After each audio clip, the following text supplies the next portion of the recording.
Family, make sure you don't prejudge people for how they look. You know, when you pass somebody, and he's maybe a couple guys on the corner, he might have a Pooh Shiesty mask on, or he might just be out there chilling, talking to his friends, and you say that young man needs to get saved. Well, he might be saved. He might be more saved than you. Now, he's probably not, right? If he's looking like that, appearances can mean things, but you don't know if he's more saved than your pastor is. Just because your pastor wears a suit, and just because your pastor talks proper, and he went to divinity school. I found out a lot of, you know what I found out being in some of these circles. Some of these pastors don't even believe the Bible like that. They just see the Bible as a way to lead people, and the church is already people want to be led.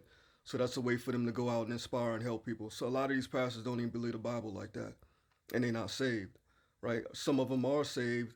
Some of them do believe the Bible, and they still ain't really. Their lives really haven't belonged to Christ. When I got saved at 20 years old, I got saved and gave it up. I gave God my all because I hated the person that I was.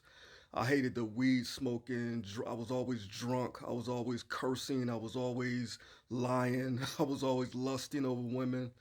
And I gave my life to Christ, but I still had on baggy, sagging pants. I didn't sag them all the way down, but my pants were a little low. They were baggy. I had my Timberland boots. I still talk with the slang. Not a cursing left my mouth, but I was still like, "Yo, what up?" with the slang and everything like that.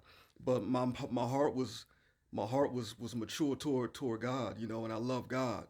You might have looked at me and the way I would walk with my Timbs and be like, "Okay, that's a hood dude," right? Until I opened my mouth. I remember one time I was walking through the mall, me and one of my homies, and we were talking to somebody. I think we were talking to somebody about to buy some jewelry, and this dude was like, "Y'all got a different spirit." And my homeboy was like, "Yeah, we saved brothers, man. We gave our life to Christ." So I say all that to say is watch who you judge. You can't always judge by appearance.